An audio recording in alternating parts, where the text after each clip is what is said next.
If you're trying to convert 8mm home tapes, this video is for you. Converting these old tapes is something that can be pretty expensive, especially if you have a lot to get through.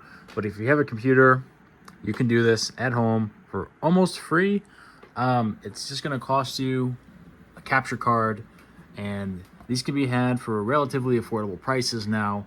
This is by no means a really nice computer by today's standards. I'm running an i7 6700K, 16 gigabytes of memory. The only thing that's really nice in here is this GPU. This is a 2060, and even that some would call outdated. But really what's important is that your computer has a second open PCIe Express slot and the ability to put the Blackmagic Intensity Pro 4K inside of it. So after you've installed the Intensity Pro 4K, you launch your computer, you have a new device in there, you should definitely go to the Blackmagic website and download the drivers for the device. I will leave a link in the description for where to find that and which driver to get if you're using that particular model. When you buy that, you get this gigantic cluster of cables that seems very confusing at first. It plugs directly back into the rear of that capture card. The only ones you need to care about are the green and white ones here. You have the 8Y in, green cable, 8Y in, and then audio in left. If you end up having any issues where you're not getting any image over here in our capture software, you should check and make sure that you're not plugged into an out cable. That will make sense if you're looking at that. Over here on the left, we are using Open Broadcaster, which is a free software that you can also get. And I want to show you exactly how I have this set up here. So you're going to see these two windows down here. You have your sources and your scenes. So I made a new scene here, and underneath that scene, I have a capture device. If I were to do this again, I'd go here. I would add a video capture device. I'm sorry, it actually lists the Blackmagic device up here for me. We're going to click on that.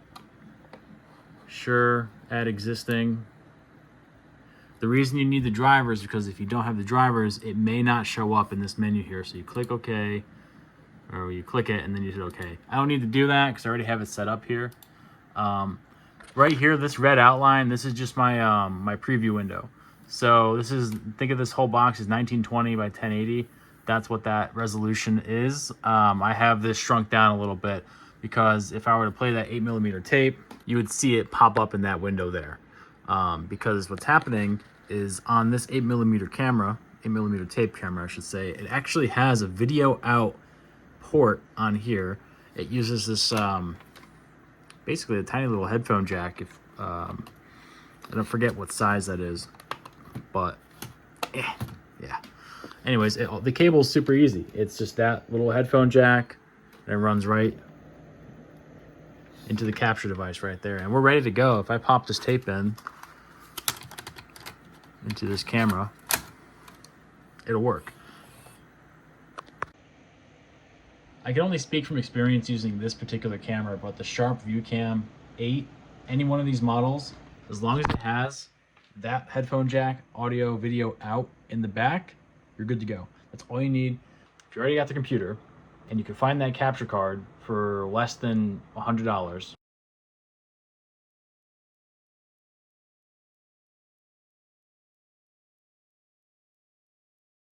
if you have a lot of tapes and you are patient, you can knock all those tapes out. If you were to hire one of those tape converting businesses that do it, and not a knock on them, I mean, it's a good business model, it's going to cost you a lot. I just saw online, just one quick example I pulled up, $20 a tape.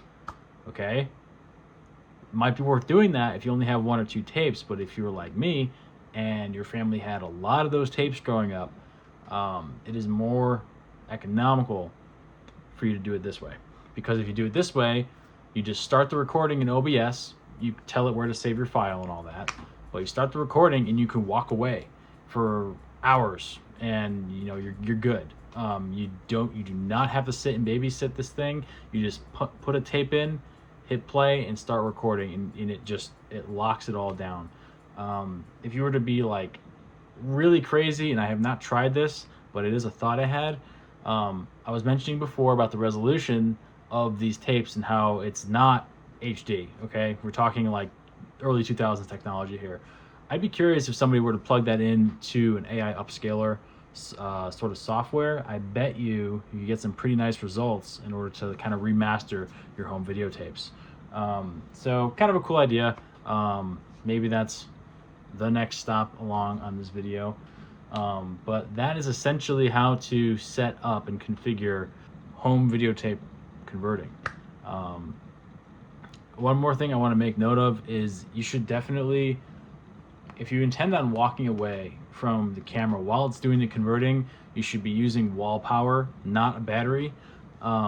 Reason being, if you have like a battery that is like a 20-year-old battery, one, I probably wouldn't want to put that in any camera, never mind one of these. But two, it could die on you in the middle of recording, and then if you walk away and leave it alone, you just want that confidence that the camera's going to stay on the entire time. I haven't had any issues with overheating with the camera. Now, granted, it's really mild right now. It's maybe in the mid 60s where I live. So the climate's been cooperative. I would just be careful though if you're doing this and it's like a heat wave and it's like 100+ degrees Fahrenheit out and you're running these cameras for hours and hours. I'd probably be a little cautious with that. But plan accordingly. Don't overstress the system. These are old cameras, but you can use one of these cameras to actually convert your tapes to digital, and tape degrades over time, so you better get on it.